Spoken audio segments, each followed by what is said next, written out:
Pues aunque nosotros fallemos, Dios va a ser fiel a sus promesas de jamás abandonarnos, cualquiera que sea la tribulación que estemos atravesando. Veamos rápidamente algunos pasajes de la Biblia, como en Isaías 43:2, que dice: cuando pases por las aguas, yo estaré contigo. Y si por los ríos, no te anegarán. Cuando pases por el fuego, no te quemarás, ni la llama arderá en ti. Isaías 58, versículo 11. Jehová te pastoreará siempre, y en las sequías secará tu alma, o la saciará. Dará vigor a tus huesos, y serás como huerto de hierro, de riego, como manantial de aguas, cuyas aguas nunca falten. Encontramos en Juan, también en el capítulo 10 de Juan, una promesa preciosa de Jesucristo, versículo 27 al 29. Mis ovejas oyen mi voz, y yo las conozco y me siguen. Yo les doy vida eterna y no perecerán jamás, ni nadie las arrebatará de mi mano. Mi Padre que me las dio es mayor que todos, y nadie las puede arrebatar de la mano de mi Padre. Y el apóstol Pablo en Filipenses capítulo 1, versículo 6 dice: lo que Dios inició en sus vidas, también lo terminará. Entonces, todas estas promesas de las cuales la Biblia está llena, nos confirman, nos aseguran realmente que Dios está con nosotros y no en contra de nosotros. Y para comenzar, recordemos que Dios no nos va a proteger, ¿verdad?, de nuestras dificultades. O sea, estamos en un mundo muy peligroso, un mundo donde hay maldad dentro del corazón humano, un mundo donde hay maldad a nuestro alrededor, sequías, desastres naturales, etcétera, etcétera, y un mundo también donde hay un enemigo de nosotros, invisible en la dimensión espiritual, que es Satanás, sus principados demoníacos y los demonios. Así que vemos un mundo muy peligroso y sabemos que vamos atravesando solamente por un mundo ocupado por el enemigo. Entonces tenemos que recordar que las dificultades, los problemas, las preocupaciones, la persecución que podamos atravesar en este mundo están trabajando para nuestro desarrollo espiritual. Como lo dice Romanos capítulo 5, versículo 3 al 5. No solo esto, sino que también nos gloriamos en las tribulaciones, sabiendo que la tribulación o los problemas producen paciencia. Y la paciencia, prueba, y la prueba, esperanza. Así pues, detrás de cualquier circunstancia que estemos atravesando, Dios está presente. Una vez visité un hospital a una señora ya de la tercera edad que se encontraba ya pues bastante enferma, ya casi a punto de morir. Y me preguntó que si ella podía estar segura que en la situación en que se encontraba, Jesús estaba con ella. Y le contesté con otra pregunta. ¿Usted cree cuando su hijo Jesucristo estaba en la cruz, sangrando de los pies a la cabeza, sufriendo en agonía, estaba Dios con él? Y pues me contestó, ¿verdad? Es una pregunta difícil de contestar. Le dije, claro que sí, pero vemos que detrás de este sufrimiento, los fariseos, por un lado, decían: oiga, pero ¿cómo puede ser el Hijo de Dios si la Biblia dice en el Antiguo Testamento, en Deuteronomio, que maldito el que es colgado en un madero? Este no puede ser el Hijo de Dios. Y por otro lado, los filósofos griegos decían: de cómo es posible que haya un Dios que permita que su hijo sufra de esta manera. Entonces vemos que no tanto como los fariseos, que eran los teólogos de aquel tiempo, como los filósofos o los griegos de ese tiempo, se confundieron profundamente ante el ver a Jesucristo morir en esa cruz. O sea, no entendían que detrás de esos sufrimientos se encontraba la sabiduría y el poder de Dios, que posteriormente lo iban a entender, y a través de ello Jesucristo iba a ser glorificado. Entonces vemos que las tribulaciones que atravesamos están trabajando en nuestra vida para bien y nunca en contra de nosotros, aunque aparentemente pueda parecer al principio que así es. Y será en medio de todas estas tribulaciones que Dios va a mostrar su poder en nuestra vida. Por ejemplo, el apóstol Pablo, en su segunda carta a los Corintios, claramente comienza a explicarles a los discípulos que le seguían que el problema que él tenía en su carne, o sea, supuestamente Pablo tenía una enfermedad continua que le atormentaba. Muchos dicen que posiblemente haya sido un problema en los ojos, porque a los Gálatas les escribe en la carta a los Gálatas que con cuán grandes letras les escribo.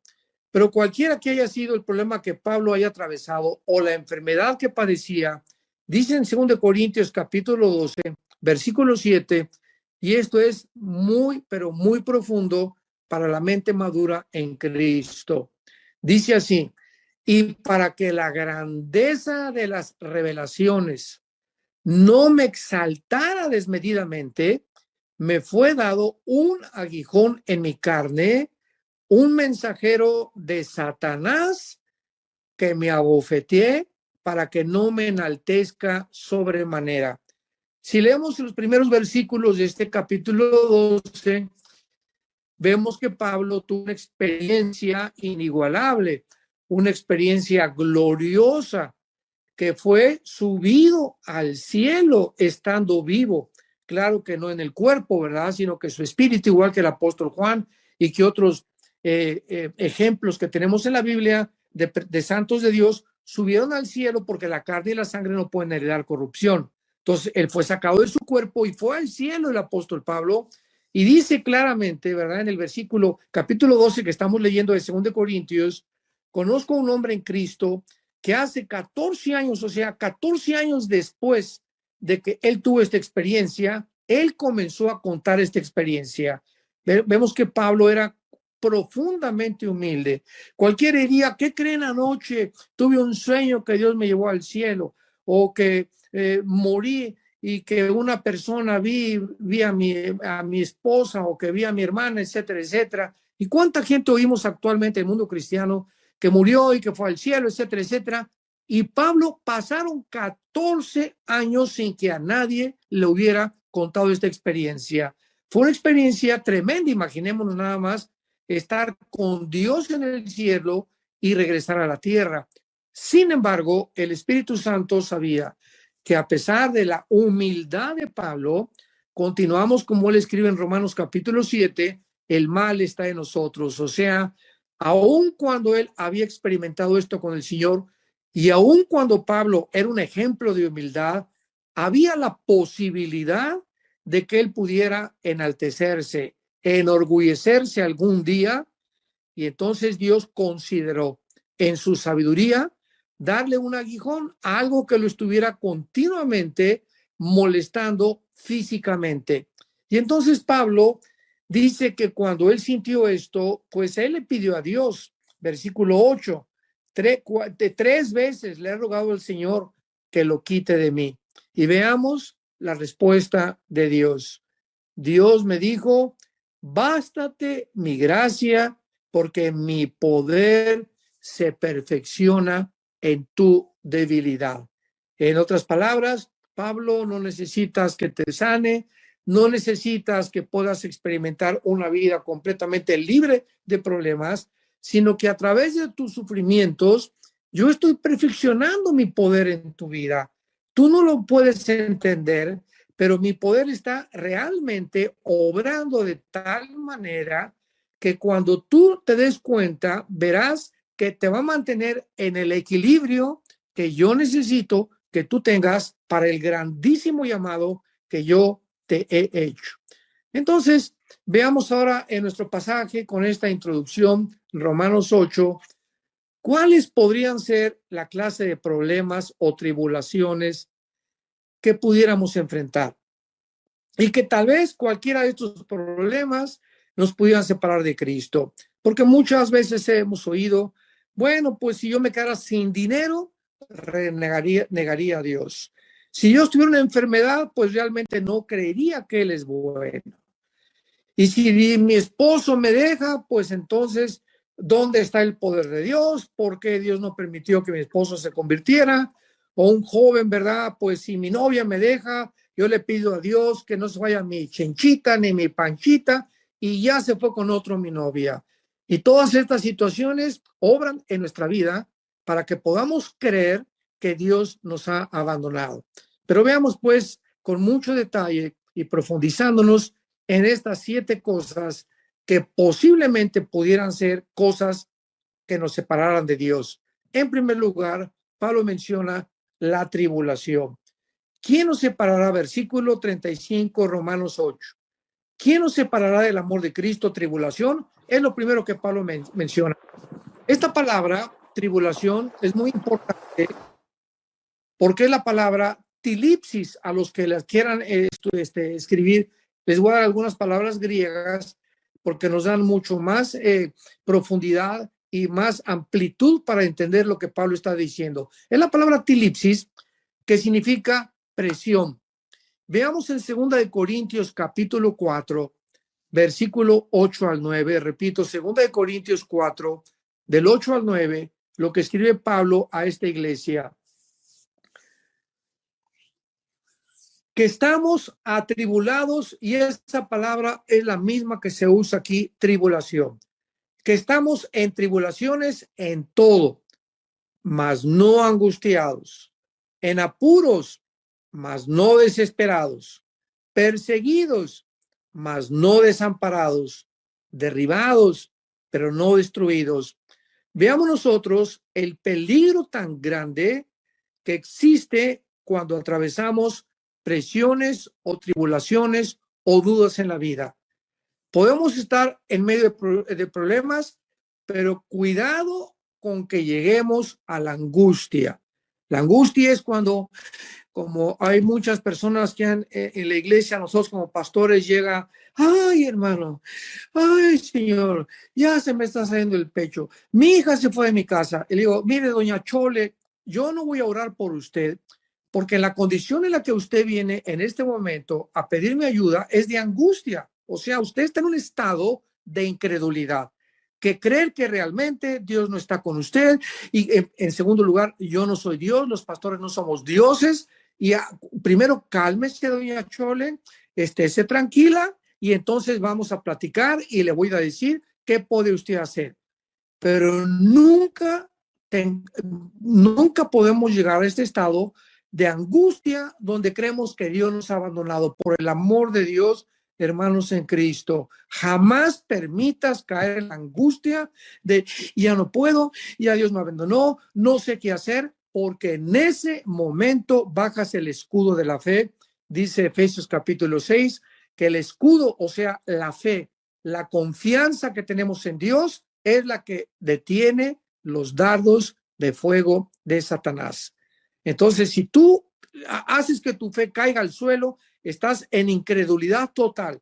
Y cuando tú caes en este momento de incredulidad, Satanás se viene con todo lo que tiene para angustiarte más, para presionarte más, para poder crear en tu vida un estado de pánico y de estrés donde creas ya que Dios te ha abandonado. ¿Por qué llegas a ese momento a creer eso? Porque has bajado el escudo de la fe. Igualmente dice Pablo aquí, estamos angustiados en apuro, manos hebreas, perseguidos, mas no desamparados, derribados, pero no destruidos. Recordemos rápidamente un ejemplo en el Antiguo Testamento. Dios es experto, ¿verdad?, en su sabiduría, en muchas veces llevarnos a situaciones donde nos sentimos que realmente no hay salida. En el Antiguo Testamento, el pueblo de Israel salió de Egipto con la bendición de Dios y llegaron al mar, al mar rojo, ¿verdad? Y enfrente estaba el mar y atrás voltean los ojos y venía el faraón con todas las carrozas y con todos los soldados. O sea, Dios los llevó a propósito, porque dice que él quería que tomaran este camino. Había otro camino más corto a la tierra de Canaán, pero no. Dios los llevó a ese punto para que se sintieran entre la espada y la pared, como decimos.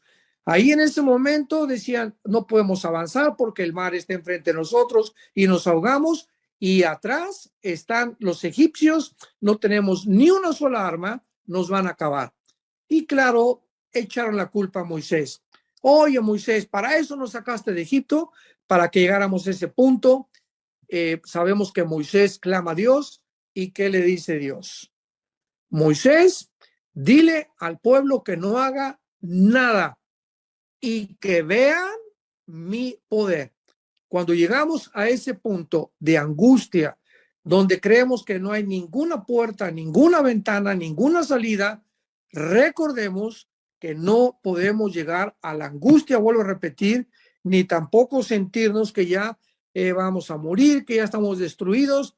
Dios tiene un plan, y de ese plan Él nos va a sacar, tarde o temprano, porque nada nos puede separar del amor de Jesucristo. Entonces, observemos cuidadosamente que todas estas dificultades pueden venir a nuestra vida, pero también se nos da la respuesta de la forma como debemos reaccionar a ellas. Nunca en angustia, nunca con desesperación. No permitas nunca en tu vida caer en este punto.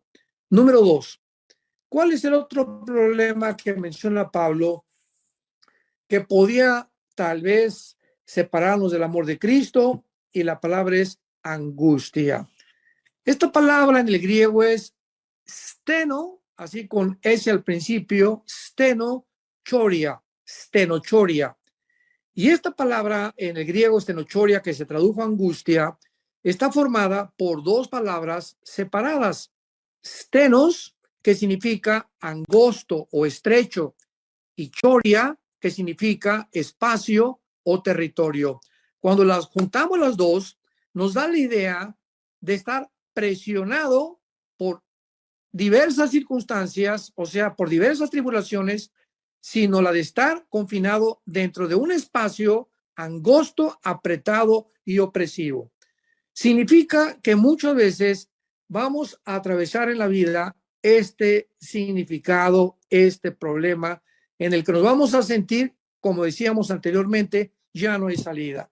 Ya, ¿cómo puedo salir de aquí? Ya mi esposo me abandonó, ya, ¿qué voy a hacer sin dinero? Ya no tengo seguro social. Ya tengo una edad, ¿verdad? Estoy en la tercera edad en la que nadie me va a ayudar. Ya perdí el dinero, ya no puedo ir a la universidad, ya no puedo estudiar. Y es que ahora me voy a dedicar al alcohol, me voy a entregar a las drogas, porque no le veo ninguna salida a mi vida.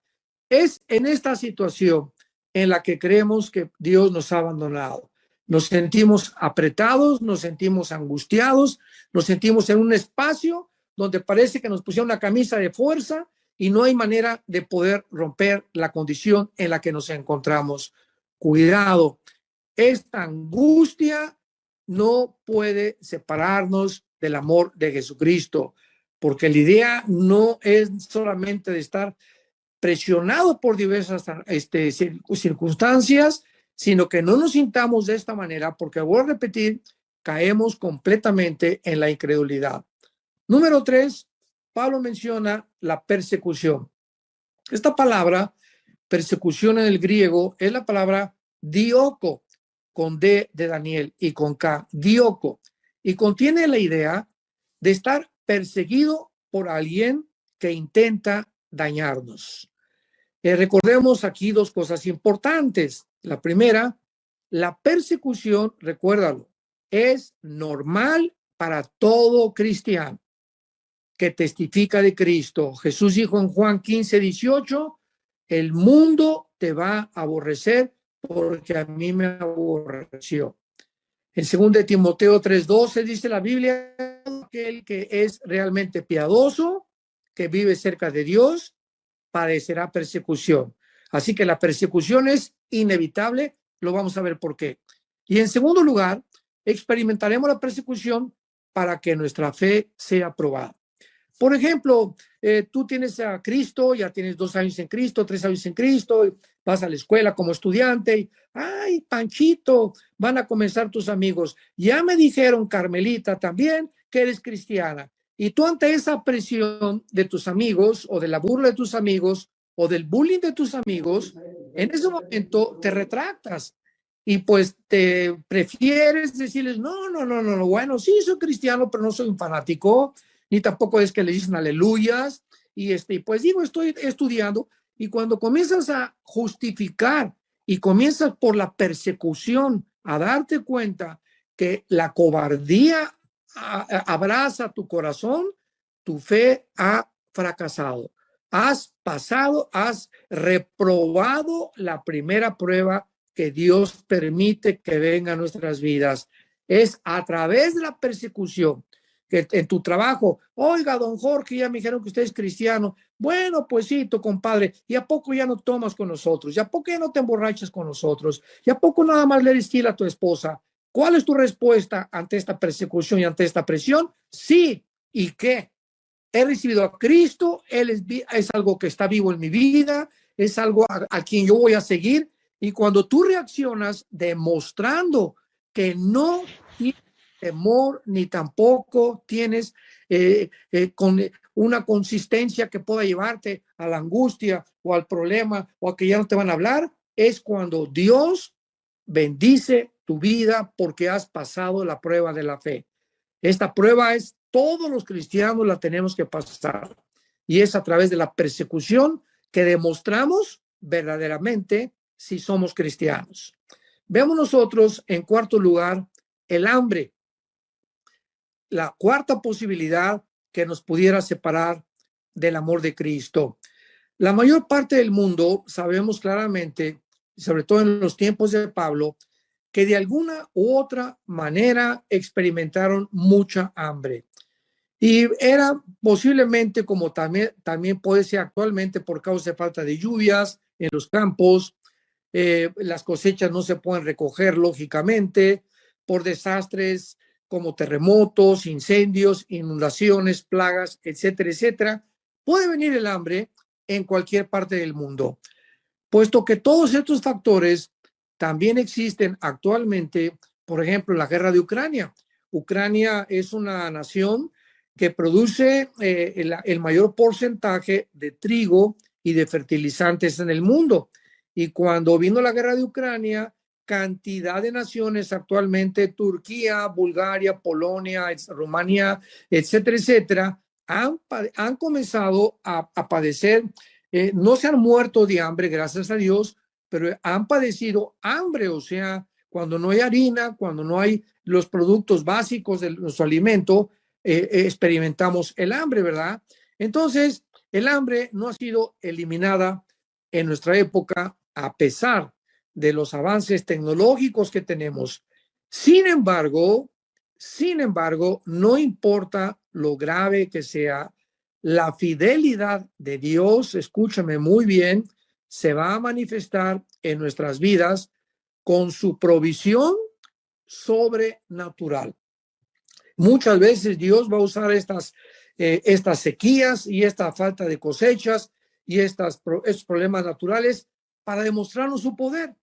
¿Se acuerdan con Elías? Cuando oyó Elías que lo estaba persiguiendo la reina Jezabel en el libro de los Reyes y se puso a dormir, dijo, ya no quiero seguir contigo, Señor. ¿Qué fue lo que hizo Dios? Le mandó cuervos. O sea, Dios obró sobrenaturalmente para que Elías pudiera realmente ver el poder de Dios y fue alimentado. Vemos nosotros también cuando una viuda, la viuda de Sarepta, que era, bueno, más pobre no se podía hacer. Dios le dice a Elías, ve por favor a este pueblo y vas a encontrar a esta mujer, que es la viuda de Sarepta. Y entonces llega Elías al pueblo y la viuda de Sarepta le dice Elías, por favor dame de comer. O sea, Dios no mandó al Holiday Inn, al apóstol, al profeta Elías, ¿verdad? No lo mandó al Hotel Camino Real, lo mandó a la casa de la mujer más pobre de todo ese pueblo. Que podríamos decir, oye, pero ¿cómo es posible que Dios haya hecho? Y todavía Elías le dice, dame de comer. Y entonces esta viuda lo lleva a su casa y era tan pobre que solamente tenía una gotita de aceite y la harina suficiente para hacer una sola tortilla. Imaginémonos nada más. Y aparte tenía un hijo. ¿Y qué hace la viuda? No, no, no, no, mire cómo es lo único que tengo que comer. Si le doy de comer a usted, mi hijo va a quedar sin hambre, etcétera, etcétera. Pero esta mujer no vio las circunstancias. Esa es la fe. No vio las circunstancias. Creyó que Dios era poderoso y cocina esa tortilla y le da la mitad al profeta de Dios, a Elías. Y en ese momento, Elías le dice a la viuda, por haberme dado lo que no tenías, nunca de aquí en adelante te faltará ni el aceite ni la harina en tu casa. Así que, como dice el Salmo 37:25, el rey David, joven fui y envejecido, y no he visto justo desamparado, ni su descendencia que mendigue el pan. El pan no nos va a faltar jamás. Haya incendios, haya terremotos, Dios va a proveer de alguna manera sobrenaturalmente para nuestra vida. Y vemos nosotros ahora, en quinto lugar, lo que el apóstol Pablo nos enseña acerca de este pasaje tan hermoso de Romanos capítulo 8. Desnudez. Es la quinta cosa que podría, dizque, separarnos del amor de Cristo. La palabra desnudez actualmente implica el estado de una persona desnuda asociada desgraciadamente con actividades sexuales o con la pornografía. Pero en tiempos bíblicos, la desnudez no estaba relacionada con la sexualidad ni con la pornografía.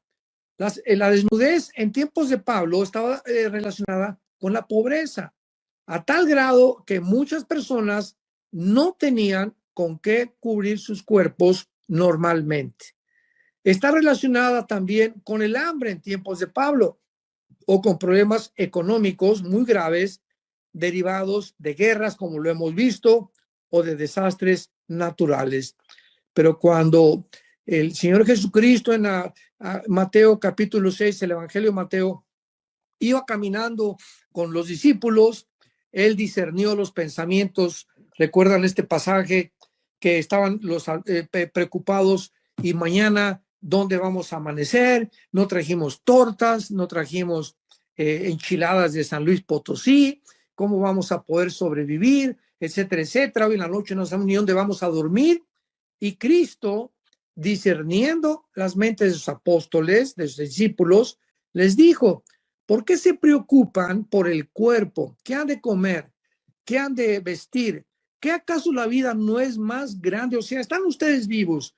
Y si los mantengo vivos, ¿ustedes creen que les va a faltar el vestido y les va a faltar la comida? ¿Verdad? Busquen primeramente mi reino y todas las cosas les serán hechas.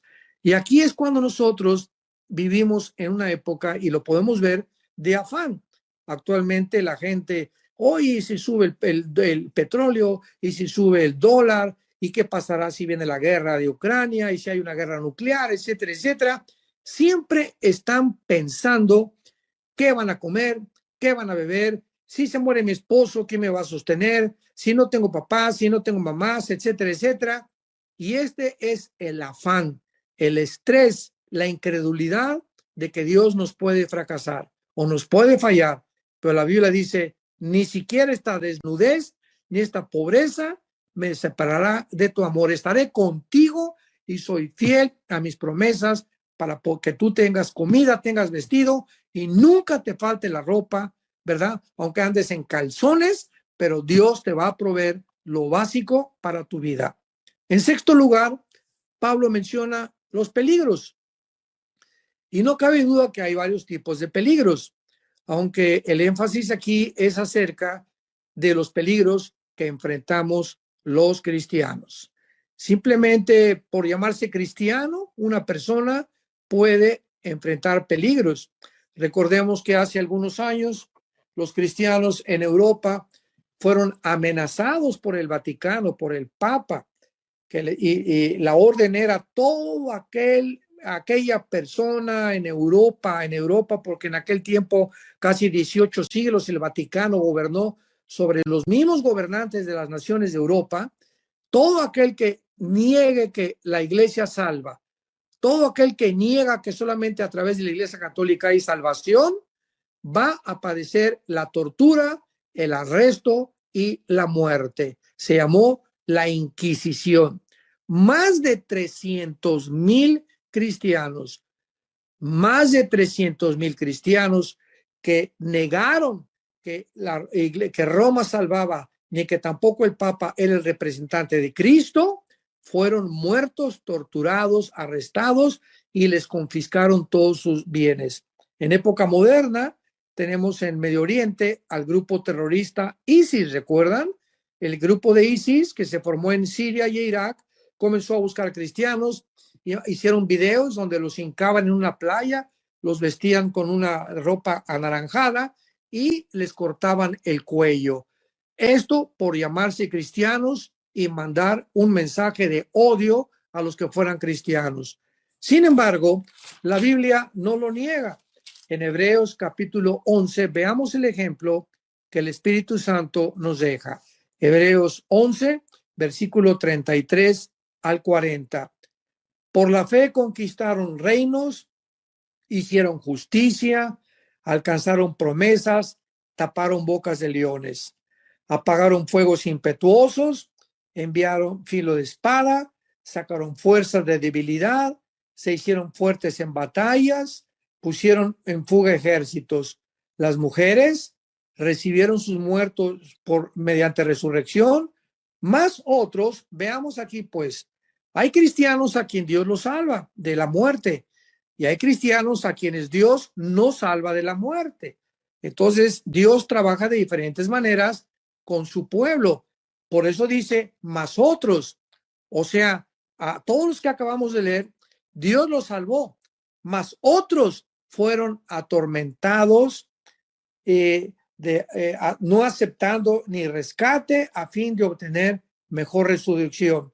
Experimentaron vituperios, azotes, más de ellos prisiones y cárceles, y fueron apedreados, aserrados, puestos a prueba, muertos a filo de espada, anduvieron de acá para allá cubiertos de pieles de ovejas y de cabras, pobres, angustiados, maltratados, de los cuales el mundo no era digno, errando por los desiertos, por los montes, por las cuevas y por las cavernas de la tierra.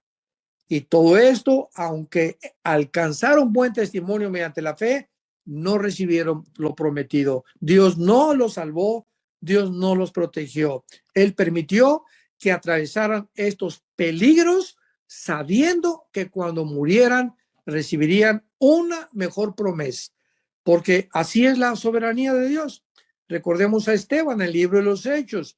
Esteban no tenía ni 22 ni 23 años de edad y podría tener un gran futuro, Esteban, ¿verdad? Puede ser un gran evangelista, hasta apóstol puede llegar, un gran profeta. Pero ¿qué pasó con Esteban? A su corta edad, los fariseos lo mataron y lo convirtieron en el primer mártir de la historia cristiana. Entonces, hay veces que Dios permite esas cosas, hay veces que no las permite, es la soberana voluntad del Señor. Tenemos en séptimo lugar la espada en el capítulo 8 que estamos estudiando, la espada. ¿Podrá la espada separarnos del amor de Cristo? ¿A qué se refiere Pablo aquí con la espada? Aquí se nos da a entender la violencia extrema que miles de cristianos han enfrentado y en la que han muerto, como acabamos de mencionar, han muerto como mártires por la fe. No cabe duda que China actualmente, Irán, Corea del Norte y otras naciones del mundo han perseguido y siguen persiguiendo, encarcelando y matando a los cristianos, masacrándolos cruelmente por causa de su fe en el Señor Jesucristo. Y a muchos no los salva Dios, muchos mueren de esta manera, a otros sí los ha salvado Dios. Casi todos los apóstoles del Señor Jesucristo murieron de esta manera. Recordemos las palabras de Pablo en 2 de Timoteo, ¿se acuerdan? Pablo, el gran guerrero de Dios, El apóstol de Dios fue al cielo, bajó del cielo, tenía una enfermedad que Dios le permitió que la mantuviera para mantenerlo prudente, tranquilo y humilde. Antes de morir Pablo, lo abandonaron todos. Murió en un calabozo. Bueno, más bien no murió en el calabozo, sino que escribe desde un calabozo su segunda carta al apóstol Timoteo, capítulo 4, y dice el versículo 6, ya estoy a punto de ser sacrificado. Él sabía que iba a ser echado a los leones o tal vez le iban a cortar la cabeza, pero él sabía que se encontraba ya en el Coliseo romano a punto, tal vez al otro día, que iba a morir. ¿Cuáles fueron las palabras de Pablo? Ay, pobrecito de mí, para eso te he servido, Señor, y para eso fui un buen cristiano.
Y para eso voy un testimonio, para acabar así, aquí frío, no tengo, con un frío tremendo que tiene que llegar Timoteo para darle un saco o una manta para poder cubrirse el frío que tenía Timoteo. Sin embargo, ninguna de esas palabras salió de su boca, sino que dice, he peleado la buena batalla, he acabado la carrera, he guardado la fe.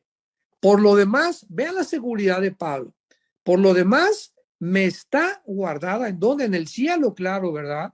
Me está guardada la corona de justicia, la cual me dará el Señor, juez justo en aquel día, y no solo a mí, sino también a todos los que aman su venida. No cabe duda, ¿verdad?, que en vista de todas estas tribulaciones, presiones, preocupaciones que atravesamos a nuestra vida, ¿cómo es que se nos promete que nada nos podrá separar del amor de Dios? La respuesta es, por supuesto, por la naturaleza del amor de Dios, que es ancho, eterno y profundo. Con amor eterno te he amado, dice el Señor, y te tengo esculpido en la palma de mis manos. No importa lo que tú estés atravesando, Dios está contigo y Él cumplirá su propósito que tiene para tu vida tarde o temprano. Nunca pierdas la fe.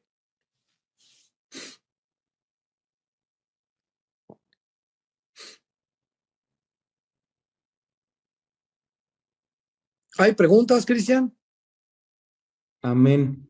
Sí, aquí Jamie Montes hace una pregunta y dice que si la persecución que menciona Pablo también puede ser espiritual. Bueno, eso no hay ninguna duda al respecto, ¿verdad? Porque no tenemos guerra contra carne ni contra sangre, Efesios capítulo 6, versículo 12, sino contra principados, gobernantes de las tinieblas. O sea, la persecución espiritual siempre, de ahí la importancia que en Efesios 6 el apóstol Pablo dice, pónganse todos los días la armadura de Dios, porque no tenemos lucha contra sangre y carne. Entonces, hay una persecución continua a las 24 horas espiritualmente contra nosotros. Por eso no podemos darnos el lujo de separarnos de la Biblia ni de nuestra vida de oración. Doctor Armando, buenas noches. Por ahí preguntan, ¿sí me escuchas? Sí, claro. Preguntan que una cosa, pues es bien lindo tener la Biblia en la mente, ¿verdad? Y memorizar estos versículos que son hermosos y de mucho ánimo para nuestra vida. Pero dicen una cosa es la parte teórica, ¿verdad? Y otro, ¿cómo puedo llevar todo esto en la práctica? ¿Cómo puedo tener esta seguridad, esta confianza? ¿Cómo puedo llevarlo en medio de las situaciones a cabo? Viviendo lo que nosotros creemos. Dice el apóstol Santiago, no sean solamente oidores de la palabra, porque hay muchos cristianos que oyen, tienen la teoría, etcétera, etcétera. Por ejemplo, un varón, ¿verdad? Nosotros como hombres se nos manda en Efesios 5 amar a nuestra esposa. Bueno, ya no sé qué tengo que amar a mi esposa. Lo he oído muchas veces porque dice la Biblia. La pregunta es, ¿lo estoy viviendo? ¿Realmente ella es la reina de mi casa? ¿Realmente soy un hombre considerado con ella? ¿La atiendo? ¿La trato con respeto? ¿Soy fiel a ella? No solamente cuando está, sino también cuando yo no estoy con ella, cuando estoy solo, cómo veo otras mujeres. Entonces, yo puedo tener todo el conocimiento, pero si no practico, si no vivo en carne propia lo que yo sé que es mi responsabilidad delante de Dios, vivo engañado, porque es muy fácil vivir engañado.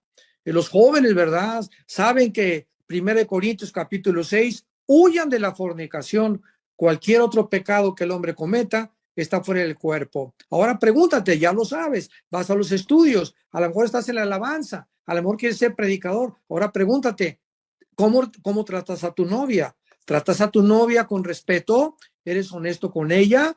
¿O te estás acostando con ella o te estás acostando con tu novio? Y eres la alabanza. Entonces, ahí otra vez vemos el caso de cristianos engañados. ¿Cómo podemos nosotros vivir realmente una vida cristiana cuando estamos practicando, cuando no solamente somos oidores, sino hacedores? Dice Santiago capítulo 1, estamos viviendo lo que sabemos que es nuestra responsabilidad delante de Dios. Amén. Buenas noches, Padre, aquí desde la Ciudad de México. Dios los bendiga a todos. Qué gusto de oírte. Sí, aquí estamos escuchándote, Estefano y yo. Así que ha sido de mucha bendición la predicación que acabamos de escuchar, ha sido un bálsamo para nosotros precioso. Y bueno, aquí la palabra del Señor dice que me seréis testigos, y como tú dijiste, esa palabra es martureo, ¿verdad? Entonces Dios está diciendo que tenemos que estar dispuestos a ser mártires también por la causa y la obra del Señor. Y aquí hay una muy buena pregunta, Pa, donde dice la hermana Deira, muchos...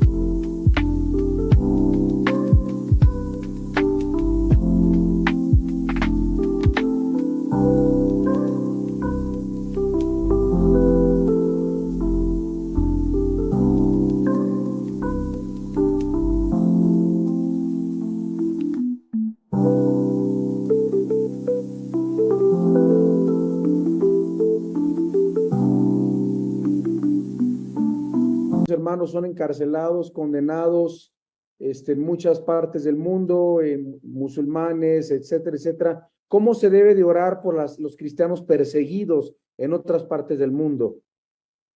Bueno, simplemente porque como lo vimos anteriormente, no sabemos la voluntad de Dios si quiere que se mueran en la cárcel o que sean liberados.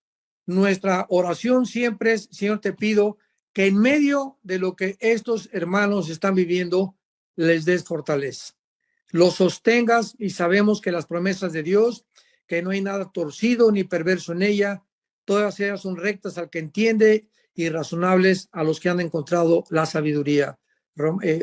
Proverbios capítulo 8. Entonces nuestra oración debe ser esto. Pablo, ¿se acuerdan ustedes cuando Pedro en el libro de los Hechos lo encarcelaron? Dice la Biblia, y la iglesia hizo oración por él. No dice la Biblia qué específicamente pidieron, pero simplemente, Padre, te pedimos que Pedro, si es tu voluntad, dice la Biblia, hágase tu voluntad en los cielos como la tierra, y como muchas veces no sabemos cuál es su voluntad, simplemente creemos en su soberanía. Te pedimos por Pedro, te pedimos que lo fortalezcas, y si es posible, ¿verdad, Señor? Y si es tu voluntad, sácalo de la cárcel. Y fue la voluntad de Dios sacarlo, mandando un ángel sobrenaturalmente de su prisión. Entonces, así debe ser nuestra oración siempre. Padre, tú sabes la condición de los enfermos igual, ¿verdad? Vamos a orar por este enfermo, Señor. Padre, vamos, te pedimos que lo levantes, que lo fortalezcas, que le llenes sobre todas las cosas un poder sobrenatural en tu corazón y en su vida y en su mente por lo que está atravesando en este valle de sombras y de lágrimas. Sin embargo, Señor, lo ponemos completamente en tus manos, sabiendo que tu voluntad para esta vida es perfecta, agradable y buena. Aquí hay otra muy buena pregunta. Muchas gracias por esta respuesta. Hay otra pregunta muy buena. Dice, ¿puede dañar a un cristiano en obediencia la brujería o ataques satánicos? No, absolutamente no. Dice en Isaías 59, ninguna arma forjada prosperará contra ti, sino que Dios te librará y mostrará su salvación. Entonces, un cristiano que vive en obediencia es un cristiano que está cercado por el poder de Dios. Es un cristiano que tiene la fe donde los dardos del maligno no pueden llegar. Es un cristiano que tiene la espada, que tiene el casco de la salvación, que está seguro a quién pertenece y a quién está siguiendo, y no hay absolutamente ningún poder del cielo en la tierra, ni debajo en la tierra, que te pueda hacer daño.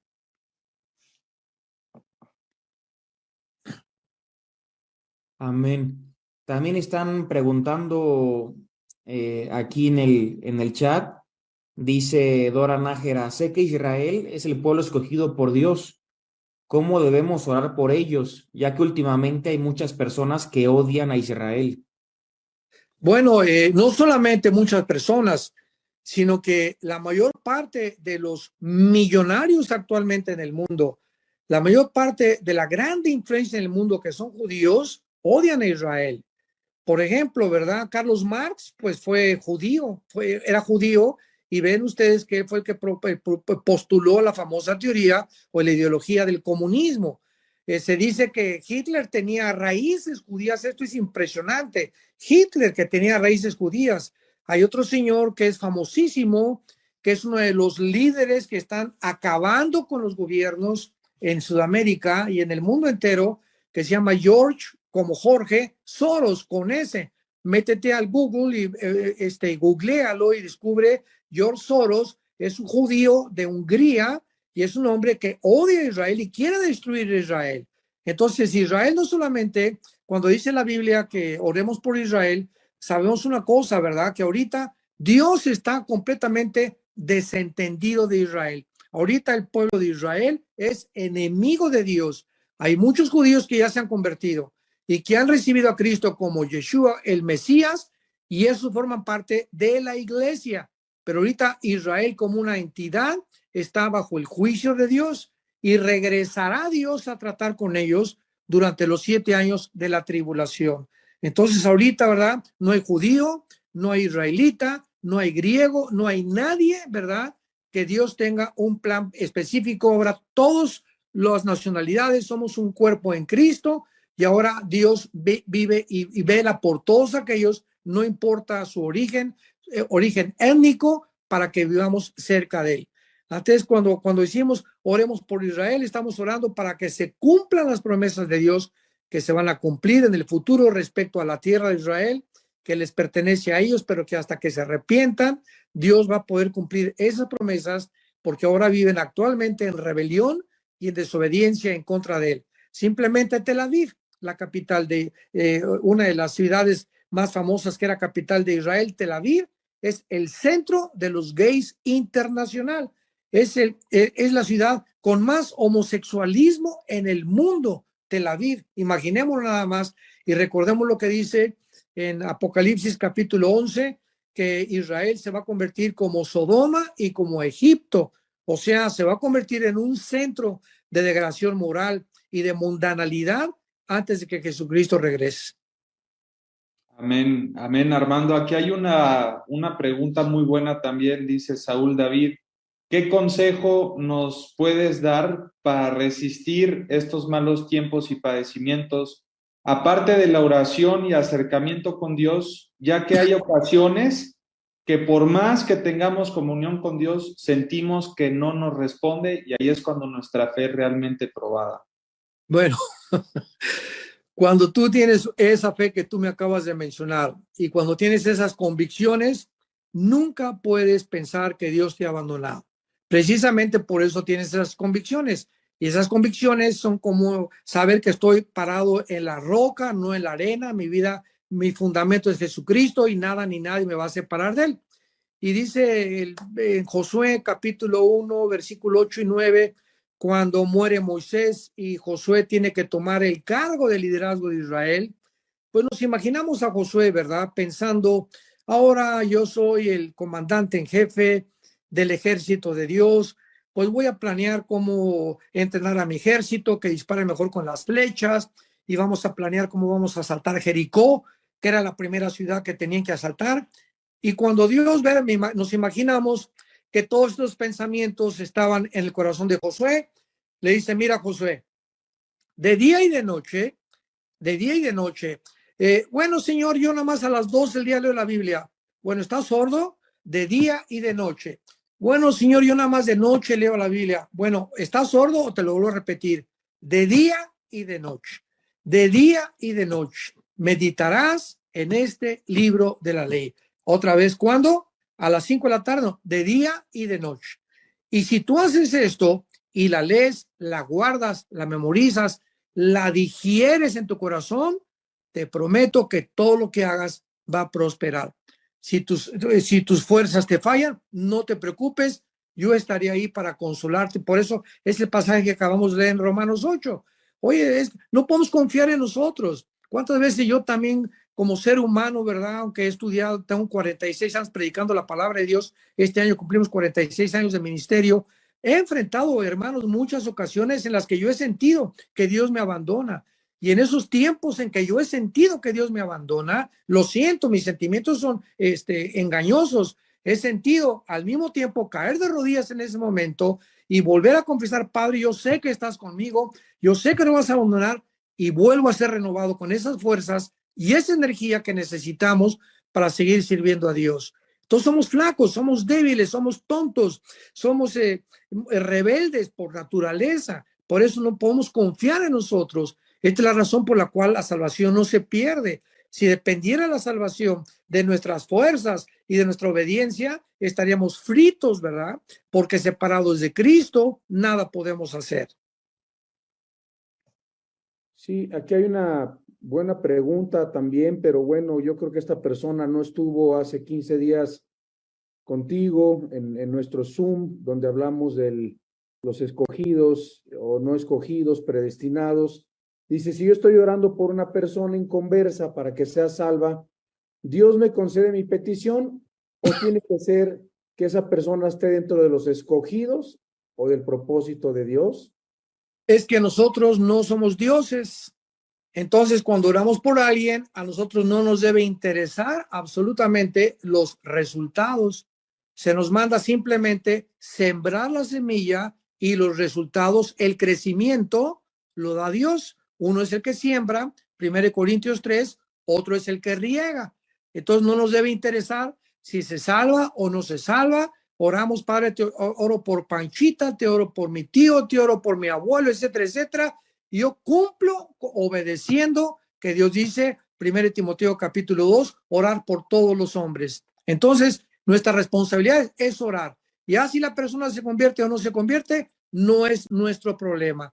Así que dejemos los resultados a Dios y obedezcamos orando por todas las personas que Dios pone en nuestro corazón o que nosotros anhelamos que sean salvos. ¿Cómo andas tiempo, padre, de preguntas? ¿O ya quieres que terminemos? Tú dinos. Sí, 2 preguntas más. Ok, dos preguntas más. Ok, aquí dice, pastor, en el milenio los que fuimos raptados se podrán casar y procrear. Dios lo guarde, de Ingrid Miranda. Claro, en Isaías 65, que describe claramente la vida en el milenio, el profeta Isaías claramente lo dice, ¿verdad? Sin ningún lugar a dudas. Dice Isaías, vamos a leerlo rápidamente, el capítulo 65, versículo 23, no trabajarán en vano, ni darán a luz para maldición, porque son linaje de los benditos de Jehová y sus descendientes con ellos.